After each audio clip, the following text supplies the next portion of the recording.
Hey everybody, how we doing today? Space Goats here. I'm going to do a little review of a case that I've built in a few times.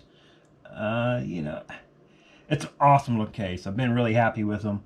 I've now built, let's see, 4 of them. And this is another case that I've had for a little while. I had a different system in it. I thought about doing a video on it here a while back. I just hadn't got around to it yet. But today's the day. And here's the case. This is an Inwin Mini ITX Chopin or Chopin, I'm not sure how it's pronounced. Mini ITX case. Like I said, I love these little cases.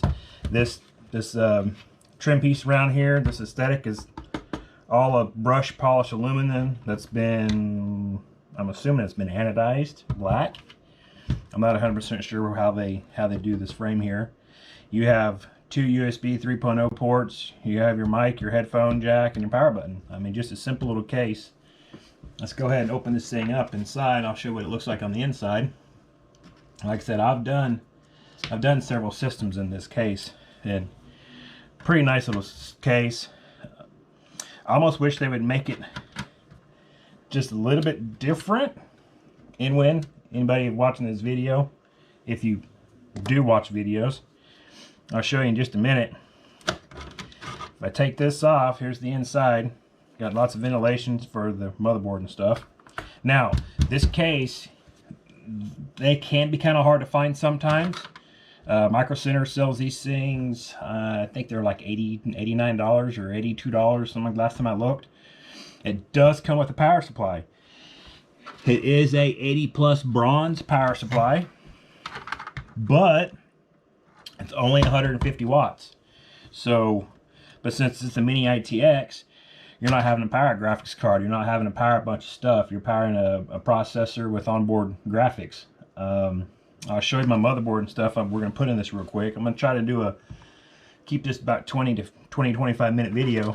And I'm going to build this whole system out so you know what it looks like. I know the motherboard and everything that I have runs 100% because I've already used it before. So I'm not going to show setting up the OS or anything like that. I just want to show you what it looks like once this thing is completed out. So, but like I said, you have your HD audio cables. We've got your 4-pin for the motherboard, EPS power. You got USB 3.0. You got your power switch and reset button. And this cable here runs to the back side. I'll show you just a second. That is your SATA power to run hard drives. If you put a hard drive in the back of it. Me, I don't like doing that. I prefer just using M.2. Less cables, less wires, less arguing around. Let me take these screws out here real quick. The only other thing from experience using this case that I wish Inwin would do when they made these cases was to have cables a bit shorter. I'll show you here in a minute once we get done with this. Alright, now, let me flip this thing over.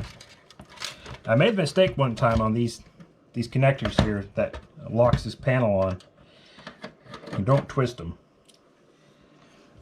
You lift up on it a little bit and it unlocks it. There's a lock in there so it won't come off. A little bit lifted up and the panel comes off, just like so. Now, the old style of this, and you might be able to do it on this one if you're careful.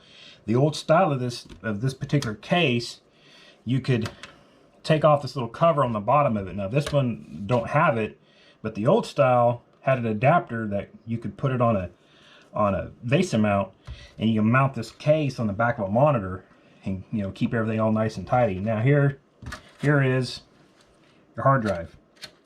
You can put a 2.5-inch SSD or a laptop drive, and it does have a mount. You can put another hard drive over here. You'd have to split the power right here, or you can use, that's like a floppy drive right there. Have to split the power. You can put another hard drive over here.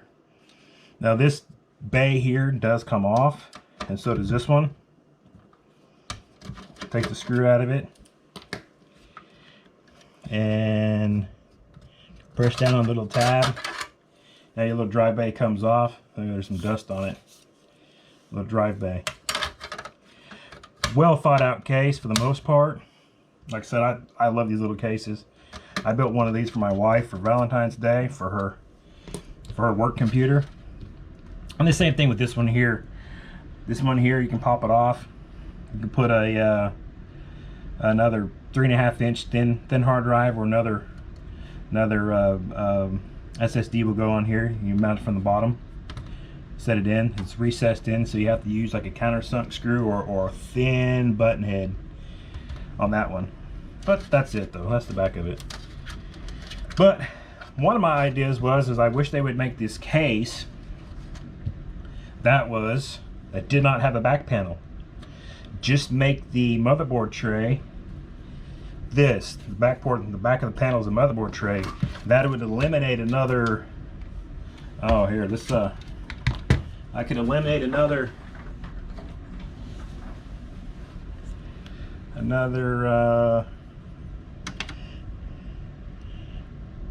$750 thousandths or 3/4 of an inch of thickness, so you can make the case, make this even thinner. And you know, your power supply is already in the front anyway, so that doesn't matter. So basically they could take this whole back of this case, this whole half, and just chop it off 3/4 of an inch. So all right, let's go ahead and let me put this back panel back on real quick, because I don't need it.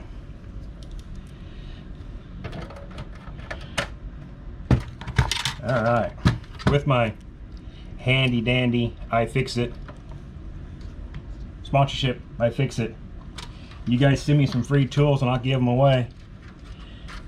Hit them up. All right, now let's talk about my motherboard real quick. I have a mini ITX. This is a, what was this one? B360i motherboard. Pretty nice little motherboard. Like I said, I've used it already in a different build. Had a piece of 3D printer film fall out of it. Oops. But I have a 512 gig M.2 drive. I got a Noctua low profile fan. It's about the only fan from Noctua that will actually fit in this case. I'm running 16 gigs of 2400 megahertz, just some cheap RAM that I had laying around. And the processor, bit overkill for what it is, but it's a great processor. It's a Core i5 9600K. Other than my mining rigs that I have in the house and one laptop, this is the only Intel processor that I have in the system. So it is an MSI board, so it does have Wi-Fi. We got 6 USB ports, and we got a display port and a DVI port on it. So, but all right, let's put this back plate in real quick. Where are we at? We're at 8 minutes. 8 minutes on the video. Make sure I get my back plate in, go in the right direction. Back plate just like so. Now, I've had not necessarily issues, but it's can be a pain in the butt to kind of finagle these things into this little case. And this is where I would wish some of these cables are shorter, because once I get this thing in here, I'm gonna have lots of extra cable, and I just a pain in the butt. So to get everything to go in here right, hopefully you guys can see this. I got my changed some settings on the camera to give it more of a wide angle, so I have a little bit more playroom on getting video going. All right, what I do is I'll carefully kind of hold this cables kind of up like this and tuck this over here in the hole, because what I have to do is carefully set this down in here, and I got to get far enough past the cables, far enough in the hole, hoping my big head's not in the way.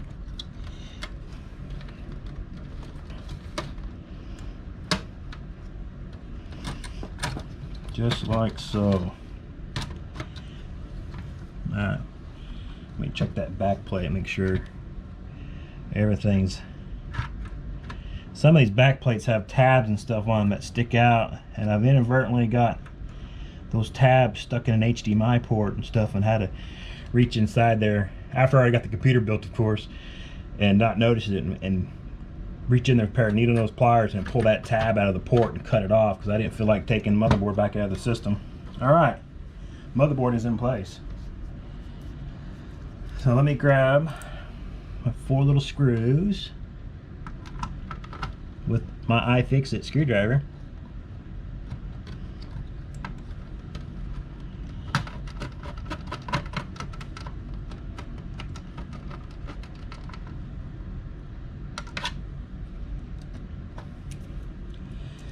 Like I said, I've really enjoyed these little cases. It's probably bang for the buck. I know there's a lot of nice ITX cases out there, but for what you get with the power supply, the size, how nice it is, it's actually pretty professional. So if you're using this for a media center for your TV or something like that, they look really nice. Now, like I said, now this is where the fun part begins, because I got all this cable. We got to position around. Okay, there's my 8. Here is my audio. Looks like you guys hear. This is my front panel.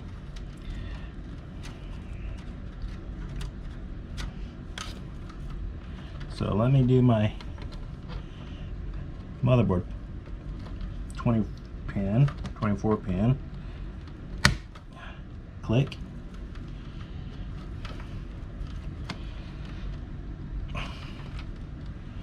Click all the way down. That goes. Alright. Here is my 8-pin EPS. Oh.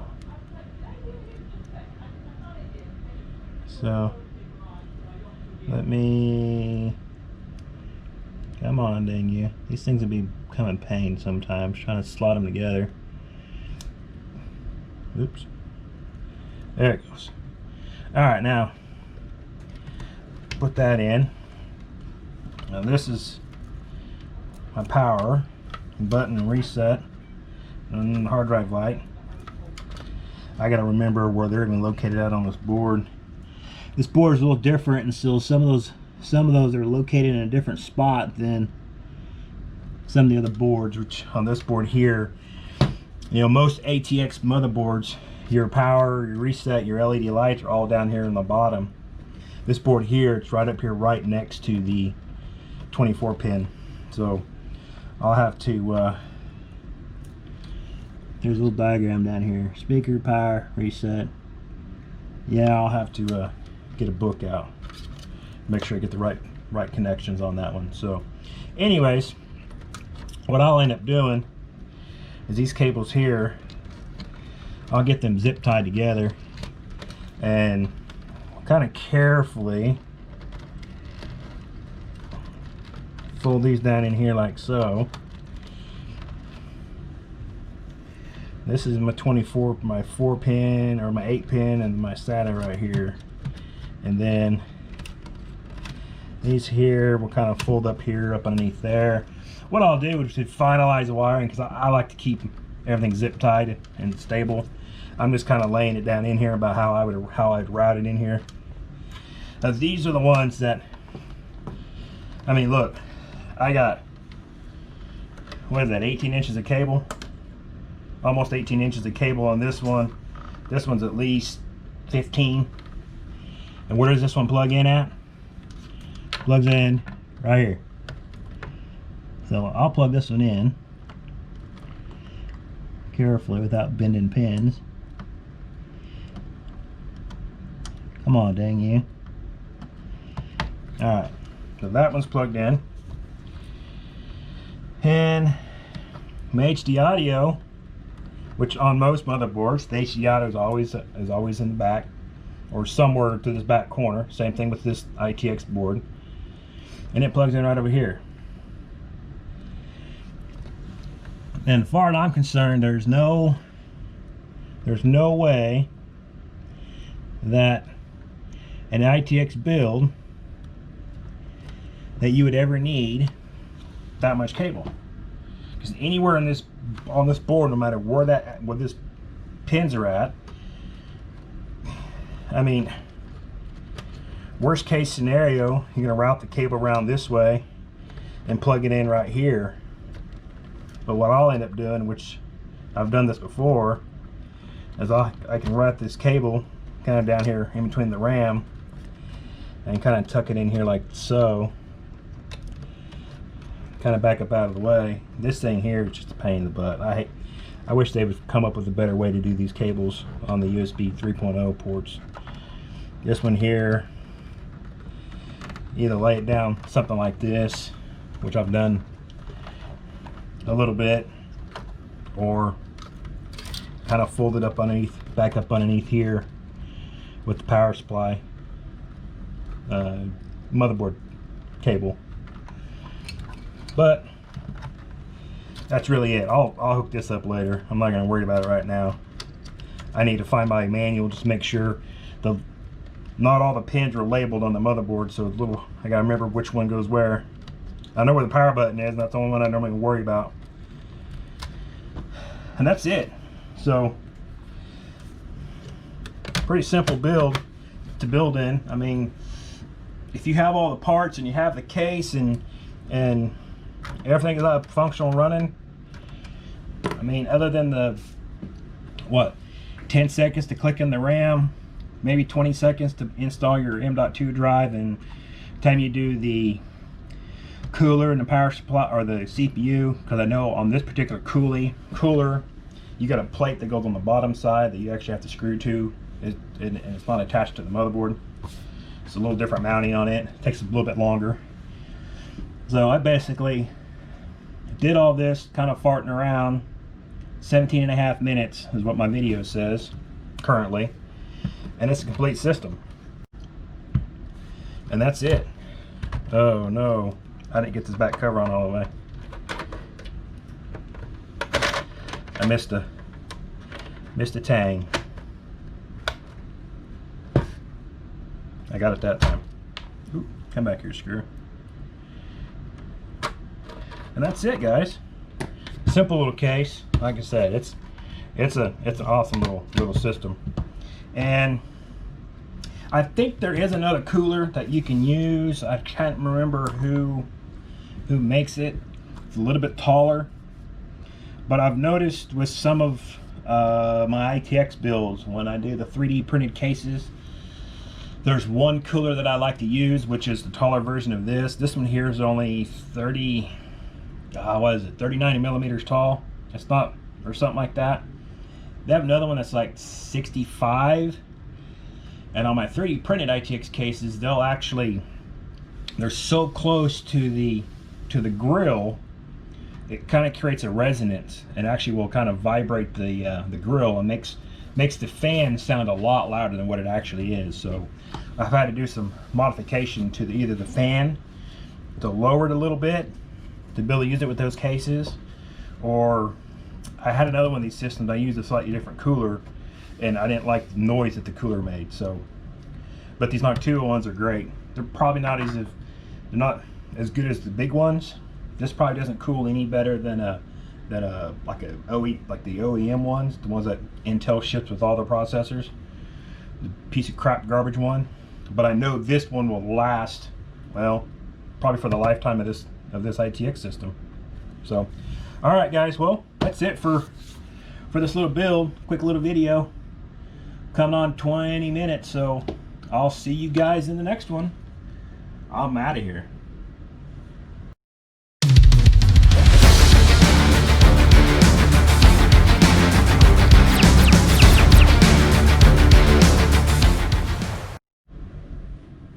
Hey, I bet y'all didn't think that was the end of the video, did you? Well, for those who actually get to watch the whole video, you're going to get a little, I guess, some bonus video or bonus info. For if y'all help me get to 1,000 subscribers, like and share my videos. I know they're probably not the greatest, most professional videos, but hey, you know, I'm not a professional guy. I'm just an average Joe. But at 1,000 subscribers, I will be giving away this ITX system. Like I said, it's a great little system. I will button up all the wiring, make sure everything is all nice and neat, zip tie everything. It'll be 100% functional, and I will be giving it away at 1,000 subscribers. So like, subscribe, tell your friends. I also have some t-shirts and stuff on Amazon. Just search for Space Goats on Amazon and it'll pull up my t-shirts. I got a couple different designs and zip up hoodie and whatnot. So alright, well, hopefully we can get to 1,000 subscribers by the end of Christmas, or by the end of the year, and I can give this away for a Christmas present. It is approximately worth about $500 in parts, all said and done with, for the whole system.